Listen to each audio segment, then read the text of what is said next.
Hello friends, welcome back to the channel. I'm Old Man Aben, and the purpose of my channel is to help high schoolers and young adults navigate their complicated world by giving them a different perspective.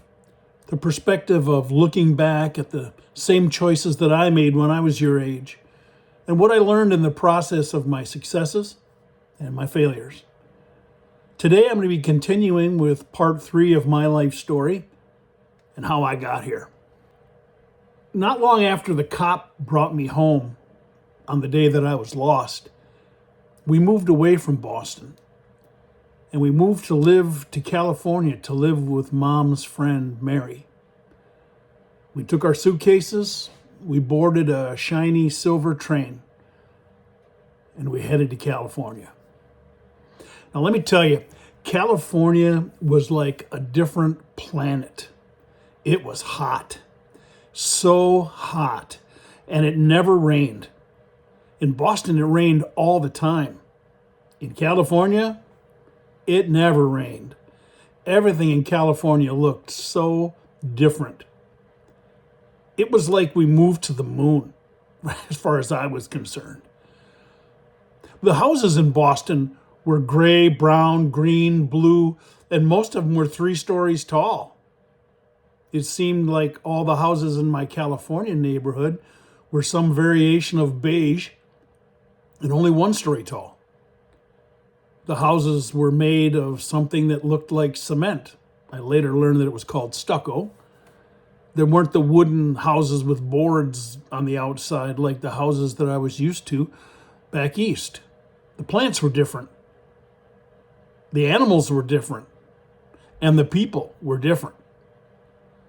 Moving in with Mom's friend Mary was a culture shock for me. It was my first experience being in a house that was run with some semblance of order to start with, and rules. I wasn't used to rules.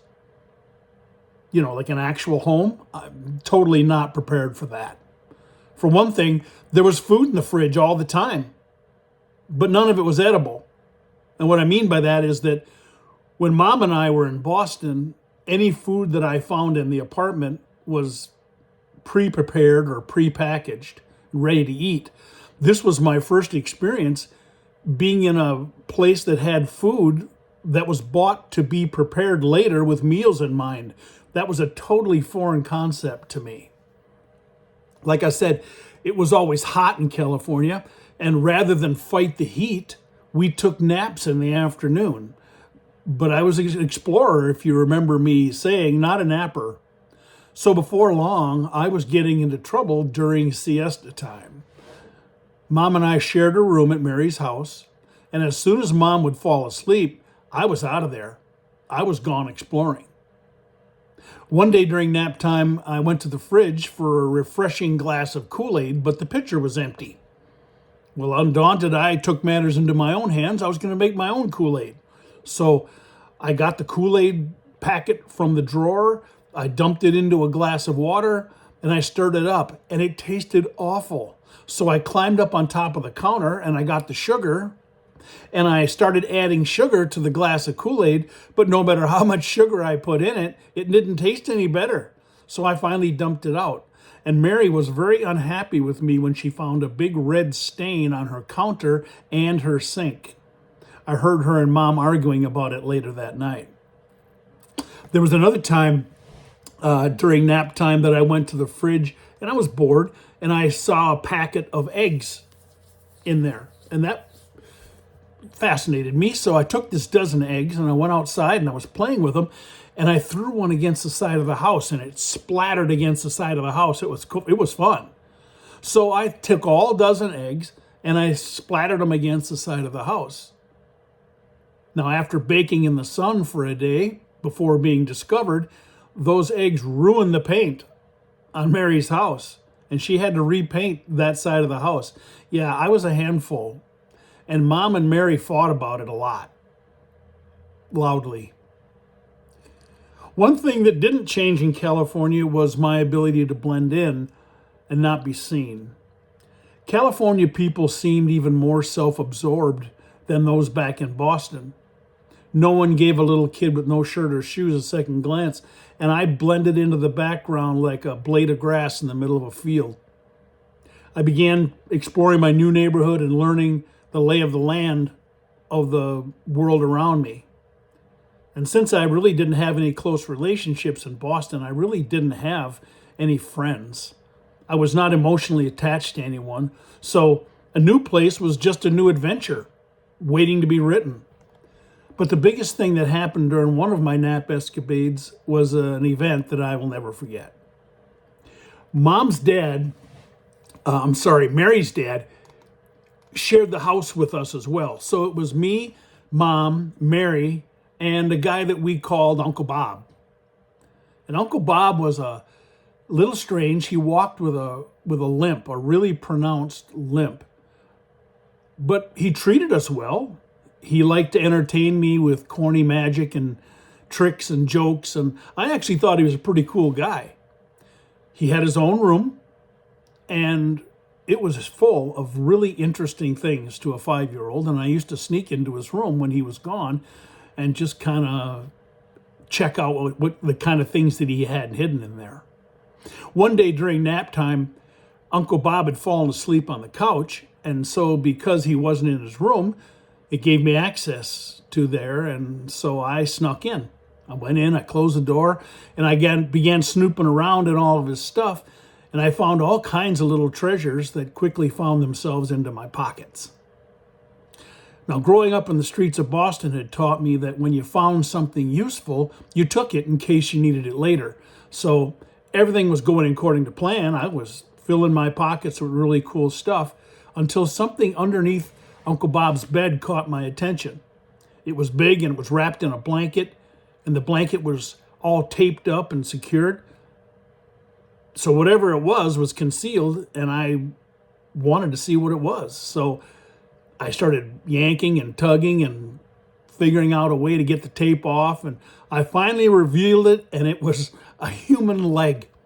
And I freaked out. Here's this leg underneath Uncle Bob's bed with a shoe still on it. Now, of course, it was an artificial leg, but at the time, I was 5 years old. I didn't make that connection. And let me tell you, I freaked out. I recoiled against the wall and I started screaming at the top of my lungs. And needless to say, the whole town or the whole house woke up. Nap time was over, and they all came running into the bedroom to see who was murdering me. Mary was first, followed by Mom, and then Uncle Bob came lurching in last.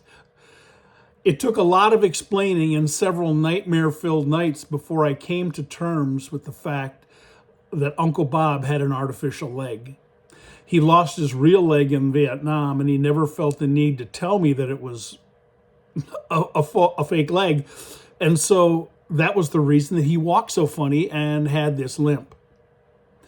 That experience scared me so bad that he never even punished me for getting into his stuff. He just made me take all the stuff out of my pockets and put it back. But he did put a lock on his door. That event stuck with me for a long time. And after that, I was much more careful about letting my curiosity take me too far. I never really liked being scared after that. I don't know if it was the leg incident that caused my personality, I guess, to shy away from things that scared me. But even as an adult, horror movies really don't interest me. My imagination is horrifying enough. Thank you very much. I don't need a horror movie to do it. And even though finding Uncle Bob's leg was traumatic, it didn't curb my desire to explore. And as I got older, my desire to explore and discover new things grew and became an even bigger part of my personality. It became one of my greatest strengths, and at the same time, one of my biggest weaknesses. If I would have known how many adventures were coming in my life, well, I may have been afraid to face them because there were some big ones coming. But the future was coming, whether I was ready for it or not. Now, even though I knew lots of kids back in Boston, I never had a good friend to call my own. I never had a best friend. I didn't go to school when I was in Boston. And since I was an outsider in the neighborhood, I really never got close to anyone but Mom. And I barely interacted with her because she was always either sleeping or with one of her guy friends. So I never really got close to anyone. It probably seems funny if you know me now because I'm very outgoing. But when I was a kid, I really hovered around the edges of my world. I watched and waited for moments of opportunity, yes, but I was a loner. I was nothing more than an extra in the movie of my own life. And then one day, that all changed. And when it did, it changed the way that I saw the world forever. In California, there were these huge snails that would come crawling out of everywhere in the morning dew when it was damp outside. Once the sun began to warm things up, they would retreat into the shade of the thick bushes, but they were out in force every morning. And one morning, as I was examining one, trying to decide if it posed a threat or if I should pick it up and play with it, I heard a voice behind me. The voice said, "They're not dangerous. You can touch them." And I spun around and I saw a boy about my age with black hair and brown eyes, and he was smiling at me. And he came over and he picked up the snail and he said, "See, they're safe."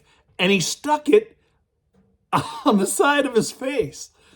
And I was horrified. I was like, I didn't know what to do with that. But then he started laughing and I started laughing and we both cracked up and we became instant friends.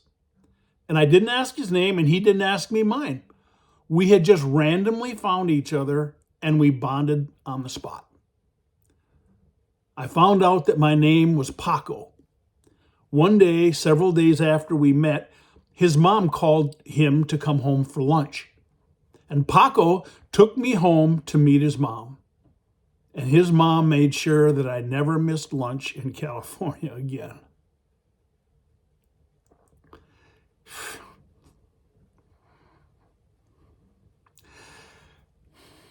Her name was Rosa. And she introduced me to a whole new world. The first thing that she introduced me to was tortillas. She told me her name, she gave me a hug, she asked if I had lunch, and she made homemade tortillas. And they were the most amazing thing that I have ever eaten. Even in all the years that have passed, I still search for tortillas that taste as good as the ones that Mama Rosa made.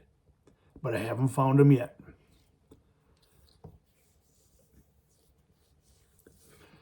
Paco and I were inseparable. He lived one street over from me, and we met up every single morning right after breakfast for our daily adventures. Our favorite activity of all was the neighborhood pool. And it was a real neighborhood pool, not an intersection flooded because of the rain. It was amazing. The only time I ever been around real pools. Before then, when the street would flood, we'd go and play in it. But this new pool was like a theme park for me. Paco and I would go there when it first opened every single morning, and we would jump off the diving boards until his mom came to get us for lunch. And Paco's mom was a beautiful woman and kind, and she called me Pablo. Paco called her Mama, and she said that I could call her Mama Rosa. So Mama Rosa was the first real mom figure that I ever had that actually wanted me to be there, that made me feel special, that made me feel loved. She completely changed my world. And I don't know what her real last name was. I don't know anything about her. But I wish there was a way that I could find her now. She's probably long gone. And tell her what she meant to me. Well, that's it for today. Hit the like button if this video spoke to you, if it was helpful to you. And subscribe to the channel if you want to see more content from me in the future. Have a great day, my friends. And we'll see you on the next one.